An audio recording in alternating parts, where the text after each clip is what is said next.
विश्व पर्यावरण दिवस 2026 के अवसर पर केंद्रीय पर्यावरण मंत्री भूपेंद्र यादव ने दिल्ली में 18 नमो ऑक्सीजन पार्कों का उद्घाटन किया। इस दौरान कई हरित पहल की शुरुआत करते हुए उन्होंने पर्यावरण संरक्षण में भारत की वैश्विक नेतृत्व भूमिका को रेखांकित किया। केंद्रीय गृह मंत्री अमित शाह ने त्रिपुरा में बीएसएफ जवानों को संबोधित किया। उन्होंने कहा कि सरकार सीमावर्ती इलाकों में अवैध जनसंख्या की बदलाव रोकने के लिए प्रतिबद्ध है। साथ ही 119 किलोमीटर नई सीमा फेंसिंग को मंजूरी मिलने की जानकारी दी।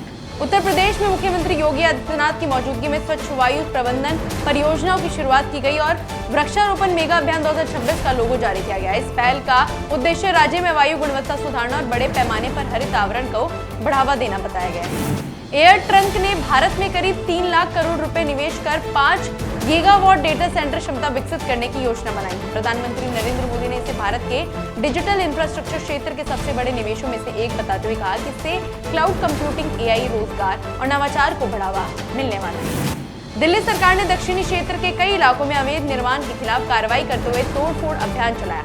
इसके बाद नियमों के उल्लंघन पर संबंधित इमारतों को सील भी किया गया।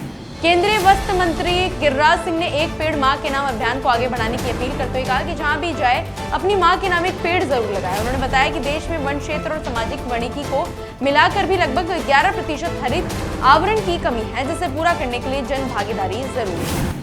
असम में मुख्यमंत्री हिमंत बिस्वा शर्मा ने अपने मंत्रिमंडल का विस्तार किया, जिसमें 12 विधायकों ने मंत्री पद की शपथ ली है। इस विस्तार के बाद राज्य मंत्री परिषद की कुल संख्या बढ़कर 17 हो गई। बीजेपी से इस्तीफा देने के बाद के अन्नामलाई ने युवाओं को राजनीति के लिए तैयार करने की नई पहल का ऐलान किया। उन्होंने कहा कि वी द लीडर और APJ Abdul Kalam centre for ethics and policy के जरिए युवाओं को चुनावी नेतृत्व का परीक्षण दिया जाएगा। आंध्र प्रदेश में केंद्रीय मंत्री राजीव रंजन सिंह ने कहा कि 2014 में प्रधानमंत्री बनने के समय देश में मछली उत्पादन 95.7 लाख टन था, जो 11 वर्षों में बढ़कर 197.7 लाख टन हो गया। उन्होंने बताया कि इस अवधि में प्रधानमंत्री नरेंद्र मोदी के प्रयासों से मछली उत्पादन में करीब 106% की वृद्धि दर्ज की गई।